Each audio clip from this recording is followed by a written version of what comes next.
Olá, meu amigo, minha amiga, meu irmão, minha irmã.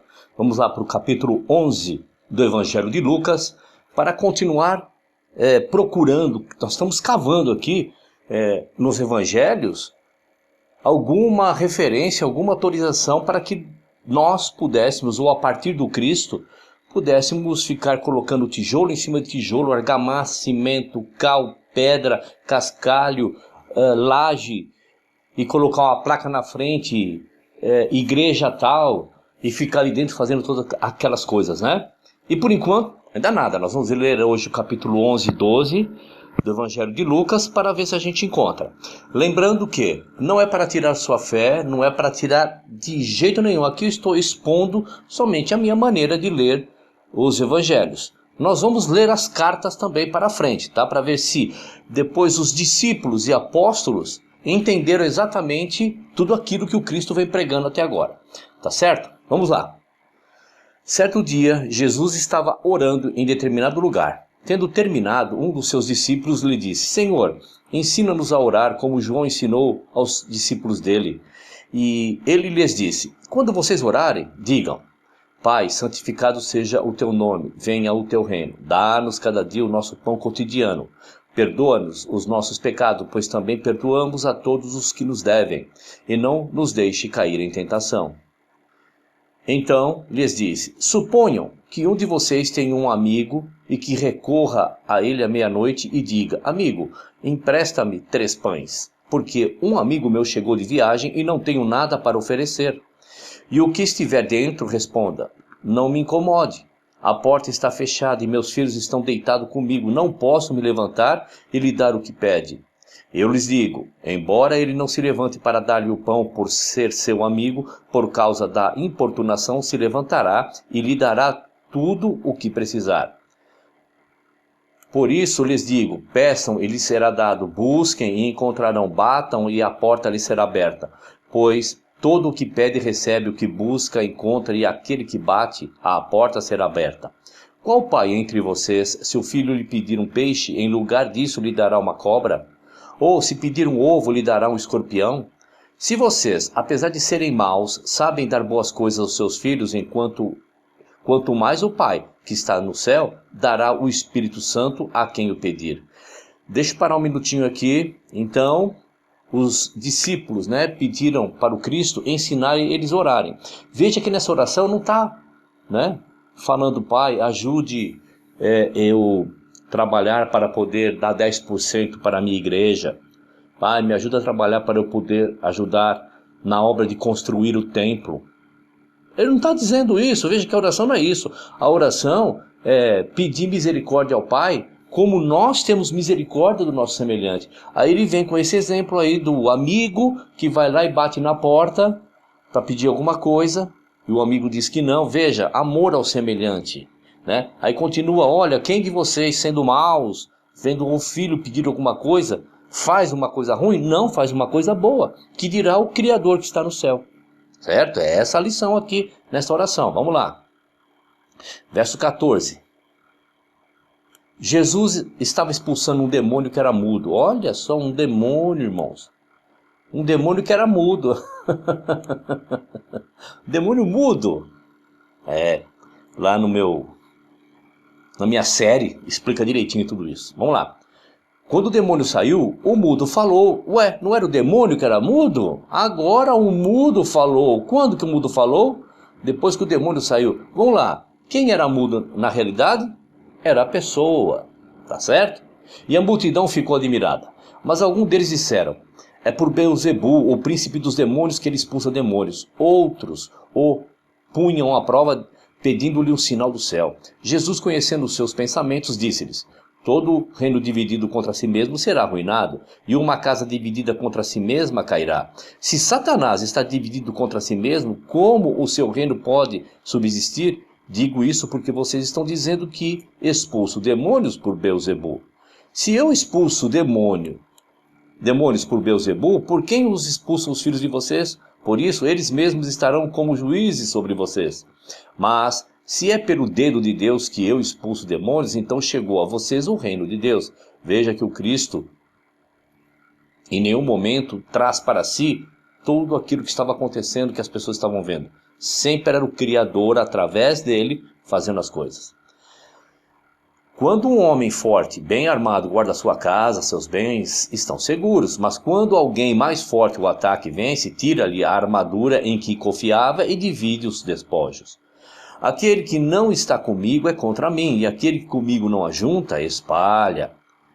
Quando um espírito imundo sai de um homem, passa por lugares áridos procurando descanso, e não o encontrando diz, voltarei para a casa de onde saí. Quando chega, encontra a casa varrida e em ordem. Então vai e traz outros 7 espíritos piores do que ele, e entrando passam a viver ali. O estado final daquele homem torna-se pior do que o primeiro. Quando Jesus dizia essas coisas, uma mulher da multidão exclamou, feliz é a mulher que te deu à luz e te amamentou.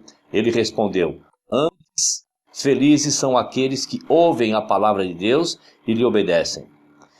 Aumentando a multidão, Jesus começou a dizer, esta é uma geração perversa, ela pede um sinal miraculoso,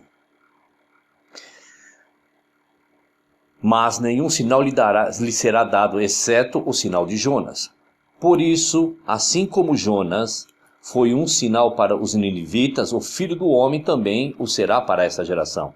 A rainha do sul se levantará no juízo com os homens dessa geração e os condenará, pois ela veio dos confins da terra para ouvir a sabedoria de Salomão, e agora está aqui o que é maior do que Salomão. Os homens de Nínive se levantarão no juízo com essa geração e a condenarão, pois eles se arrependeram com a pregação de Jonas, e agora está aqui o que é maior do que Jonas. Ninguém acende uma candeia e coloca em lugar onde fica escondido ou debaixo de uma vasilha. Pelo contrário, coloca no lugar apropriado para que os que entram possam ver a luz. Os olhos são a candeia do corpo. Quando os seus olhos forem bons, igualmente todo o seu corpo estará cheio de luz. Mas quando forem maus, igualmente o seu corpo estará cheio de trevas. Portanto, cuidado para que a luz que está em seu interior não sejam trevas. Logo, se todo o seu corpo estiver cheio de luz e nenhuma parte dele estiver em trevas, estará completamente iluminado, como quando a luz de uma candeia brilha sobre você. Deixa eu só falar uma coisinha aqui. Portanto, cuidado para que a luz que está em seu interior não sejam trevas. O que será que o Cristo está querendo dizer aqui, meus irmãos? Cristo está querendo dizer o seguinte, que você pensa que você está tendo luz do seu líder religioso, cuidado, para que você pense que essa luz, pense que esse ensinamento seja uma luz, mas na realidade são trevas, tá?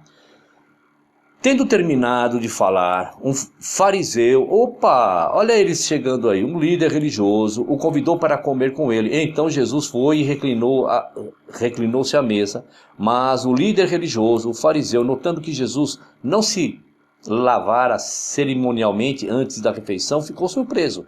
Então o Senhor lhe disse, vocês, líderes religiosos, vocês fariseus, limpam o exterior do copo e do prato, mas interiormente estão cheios de ganância e de maldade. Insensatos, quem? Vocês fariseus, insensatos. Quem fez o exterior, não fez também o interior? Mas deem o que está dentro do prato como esmola, e verão que tudo lhes ficará limpo. Ai de vocês, líderes religiosos, ai de vocês, fariseus, porque dão a Deus o dízimo da hortelã, da arruda e de toda sorte de hortaliças, mas desprezam a justiça e o amor de Deus. Vocês deviam praticar essas coisas sem deixar de fazer aquelas. Vamos lá, vamos parar mais um minutinho aqui, né? Os dizimistas, os líderes religiosos pegam muito essa passagem aqui. Cristo está dizendo o seguinte, você fariseu, você líder religioso, ou você mesmo, pessoa comum que é seguidor de Moisés, vocês devem continuar dando dízimo, porque isso é lei de Moisés, mas vocês deixam para trás, deixam de lado o melhor da lei, que é o amor, a longanimidade, a mansidão, tá certo? Mas em nenhum momento você vê Cristo dizendo para os seus discípulos, para aqueles que são seus discípulos, serem dizimistas. Não, veja que ele está falando para líderes religiosos, tá certo? Vamos lá. 43. Ai de vocês, líderes religiosos, ou ai de vocês, fariseus, porque amam os lugares de honra nas sinagogas e as saudações em público. Ai de vocês quem? Fariseus, porque são como túmulos que não se veem, por sobre os quais os homens andam sem o saber. Um dos peritos da lei, opa, olha, mais um líder religioso, lhe respondeu: mestre, quando diz essas coisas, insulta também a nós. Olha a carapuça, ó, direitinho, né? Serviu direitinho para eles. Vamos lá, verso 46. Quanto a vocês, peritos da lei, quanto a vocês, líderes religiosos, disse Jesus, ai de vocês também, porque sobrecarregam os homens com fardos que dificilmente eles podem carregar, e vocês mesmos não levantam nenhum dedo para ajudá-los. Ai de vocês, líderes religiosos, não está escrito aqui, isso eu que estou acrescentando. Ai de vocês, porque edificam os túmulos dos profetas, sendo que foram os seus próprios antepassados que o mataram. Veja, ele está dizendo o seguinte, vocês, líderes religiosos, mataram os profetas. E agora vocês vão lá no túmulo e deixam tudo bonitinho o túmulo. Então não vá pensar que Cristo, profetas e líderes religiosos são a mesma coisa, hein? Se você aprendeu isso dentro da tua denominação, aprendeu errado, tá bom? Assim, vocês, líderes religiosos, dão testemunho de que aprovam o que os seus antepassados fizeram. Eles mataram os profetas e vocês edificam os túmulos. Por isso, Deus disse em sua sabedoria, eu lhes mandarei profetas e apóstolos, dos quais eles matarão alguns e a outros perseguirão. Quem são eles aqui? Quem são eles, meus irmãos, minhas irmãs, meu amigo, minha amiga? Quem são eles aqui? Os líderes religiosos. Verso 50. Pelo que esta geração será considerada responsável pelo sangue de todos os profetas derramado desde o princípio do mundo, desde o sangue de Abel até o sangue de Zacarias, que foi morto entre o altar e o santuário. Sim, eu lhes digo, esta geração será considerada responsável por tudo isso. Ai de vocês! Aqui, ó, peritos na lei, líderes religiosos. Porque se apoderam da chave do conhecimento, vocês mesmos não entraram e impediram os que estavam prestes a entrar. Cuidado, hein? Você, meu amigo, você que considera o teu líder religioso, o teu cobridor espiritual, né? O teu intercessor entre o Criador e você, olha o que o Cristo fala deles, hein? Cuidado, porque eles têm o conhecimento, sabem da verdade, mas não deixa vocês entrar. Eles não vão entrar e nem vocês. Vamos lá. Quando Jesus saiu dali, os fariseus e os mestres da lei, os líderes religiosos, começaram a ficar felizes, porque muita coisa boa foi dada para eles. O Cristo chamou a atenção deles e agora eles são seguidores do Cristo. Vamos lá. Começaram a opor-se fortemente a ele e interrogá-lo com muitas perguntas, esperando o quê? Apanhá-los em algo que dissesse. Então terminamos aqui o capítulo 11 de Lucas e ainda não vimos o Cristo, né? O apóstolo Lucas, né? O Cristo falando através dele, porque Lucas escreveu o que Cristo falou e fez, dando ordem para ser submisso a um líder espiritual humano como eu, como você. Aliás, nós vemos aqui só o Cristo o quê? Dando porrada neles. Vamos lá. Lucas capítulo 12.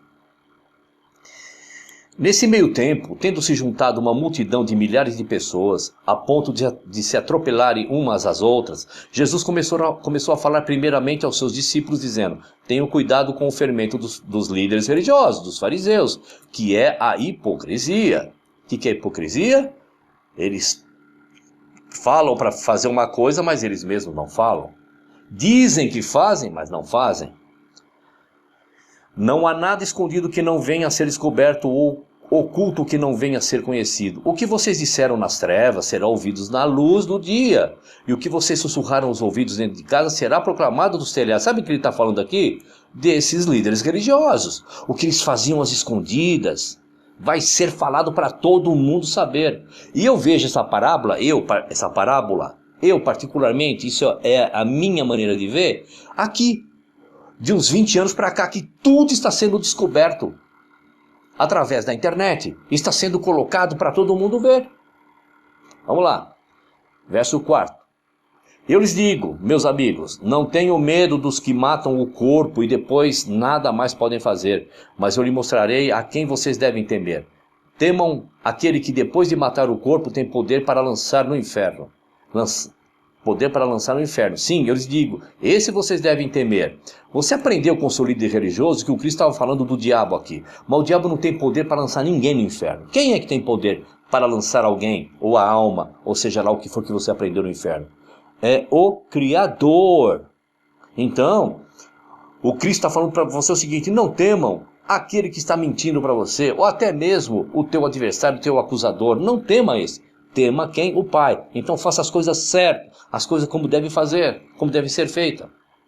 Verso 6. Não se vende 5 pardais por 2 moedinhas? Contudo, nenhum deles é esquecido por Deus. Até os cabelos da cabeça de vocês estão todos contados. Não tenham medo. Vocês valem mais do que muitos pardais. Eu lhes digo, quem me confessar diante dos homens, também o Filho do Homem o confessará diante dos anjos de Deus. Mas aquele que me negar diante dos homens será negado diante dos anjos de Deus. Todo aquele que disser uma palavra contra o Filho do Homem será perdoado, mas quem blasfemar contra o Espírito Santo não será perdoado.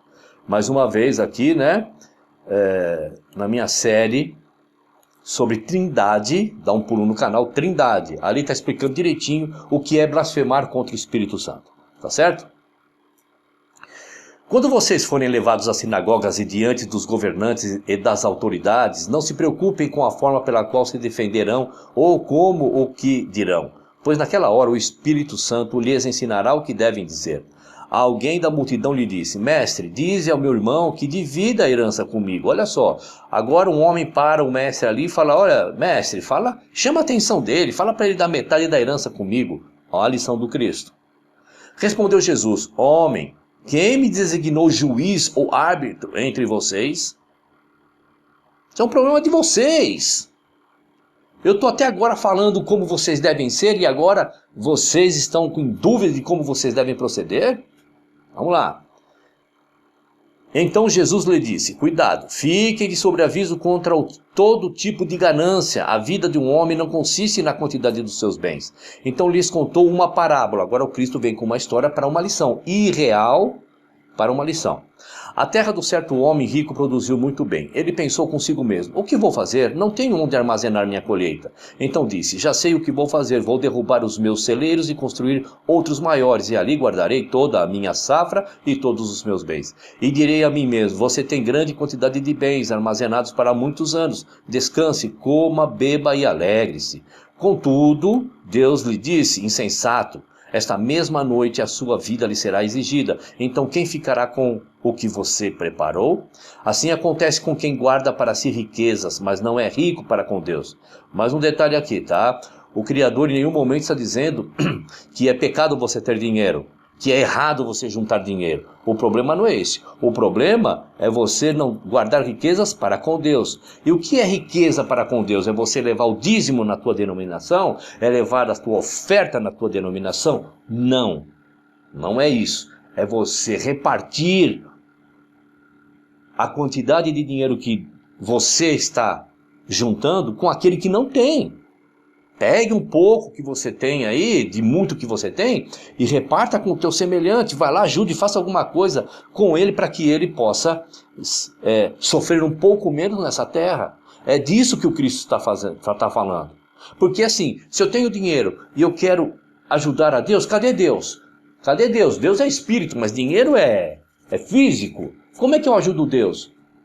Toda vez que você fizer a um desses meus pequeninos, está fazendo. Tá certo? Vamos lá. Dirigindo-se aos seus discípulos, Jesus acrescentou: portanto eu lhes digo, não se preocupe com as suas próprias vidas, quanto ao comer, nem com os seus próprios corpos, quanto a viver. A vida é mais importante do que a comida e o corpo mais do que as roupas. Observe os corvos.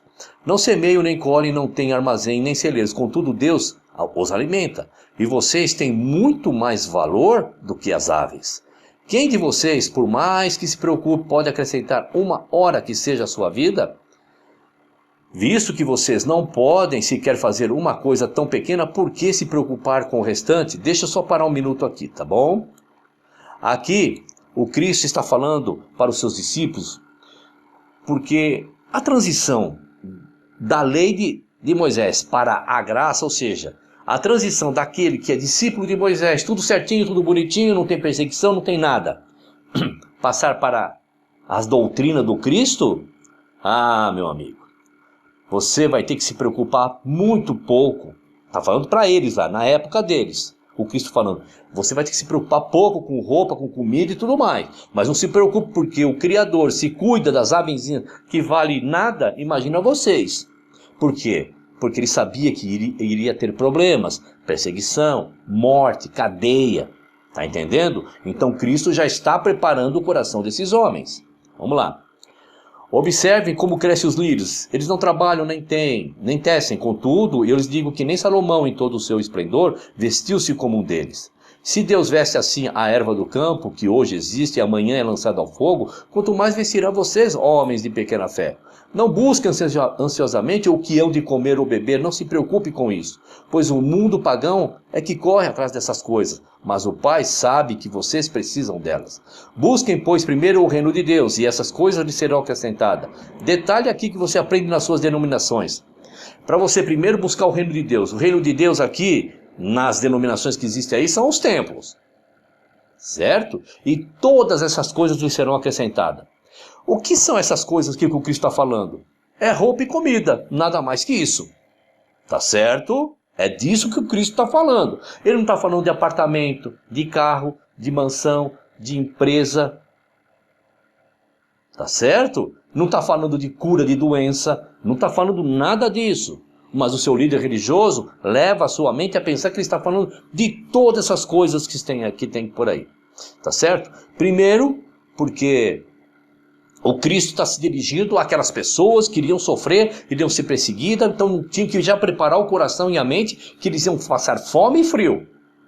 Agora, quer trazer para os dias de hoje? Tá certo, pode trazer. Então busque primeiro o reino de Deus. Como é que eu busco o reino de Deus? Amando o meu semelhante. Tá certo?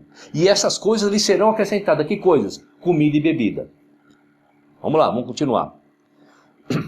Não tenham medo, pequeno rebanho, pois foi do agrado do Pai dar-lhes o reino.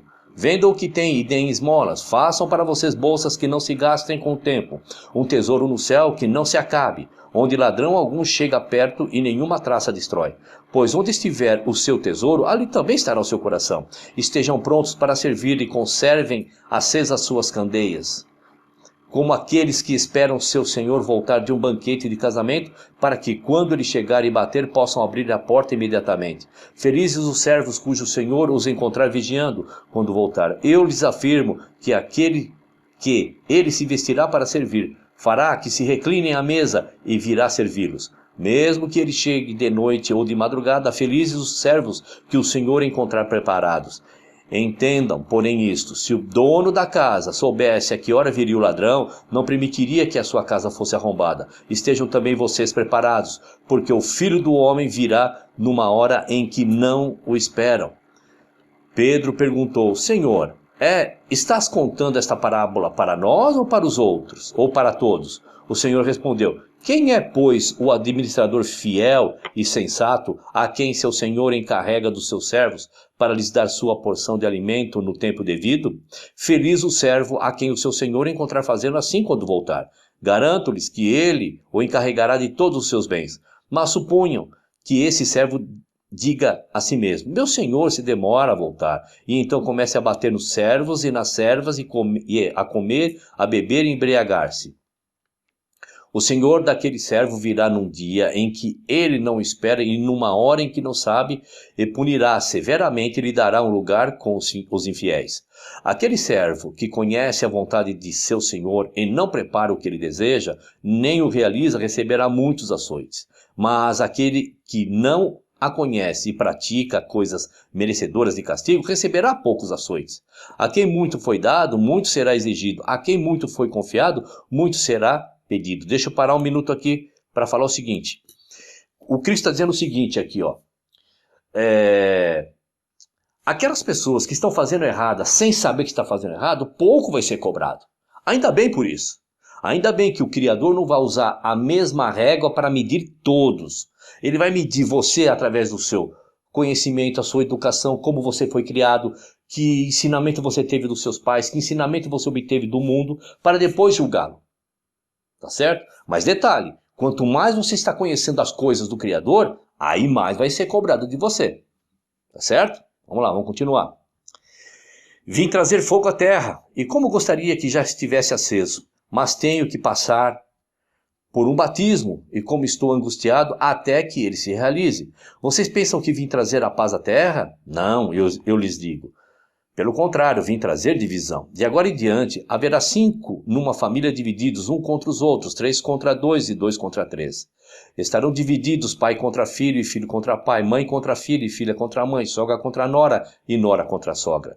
Dizia ele à multidão, quando vocês veem uma nuvem se levantando no ocidente, logo dizem, vai chover, e assim acontece. E quando sopra o vento do sul, vocês dizem, vai fazer calor, e assim corre. Hipócritas, agora está descendo a linha em todo mundo, tá? Agora hipócritas para todo mundo. Lembra da última pergunta que fizeram para ele? Que ele vem discorrendo tudo isso? Mestre, essas coisas é para nós ou é para os outros? Olha, Cristo dizendo, você quando vê uma nuvem no céu, você sabe quando vai chover. E quando você vê algum problema ali, você sabe que vai ter tempestade. Agora quando você vê aquele calor, tal, aquele sol, aquele brilho no céu, você sabe que vai fazer muito calor. E agora você vai estar perguntando para quem que é essa mensagem? Hipócrita. Você sabe interpretar o aspecto da terra e do céu, como não sabe interpretar o tempo presente? Porque vocês não julgam por si mesmo o que é justo? Quando algum de vocês estiver indo com o seu adversário para o magistrado, faça tudo para se reconciliar com ele no caminho, para que ele não o arraste ao juiz, o juiz o entregue ao oficial de justiça e o oficial de justiça o jogue na prisão. Eu lhe digo que você não sairá de lá enquanto não pagar o último centavo. Muito bem, meu querido, terminamos o capítulo 12 de Lucas. Mais uma vez nós estamos vendo aqui advertências sérias do Cristo, tanto para líderes religiosos e agora nesse finalzinho até para os seus discípulos, né, os apóstolos, para todo mundo, né, dizendo, olha, vocês sabem julgar o que é justo e vocês não sabem interpretar isso que eu estou passando para vocês? Tanto tempo estou com vocês, falando por parábolas para eles, mas para vocês eu estou dizendo, estou destrinchando tudo. Tá certo? E também não vimos aqui no capítulo 12 o Cristo mandando construir templo e ficar lá dentro. Dá um like, se inscreva, compartilhe, acione o sino. Tá bom? Um abraço e até o próximo vídeo.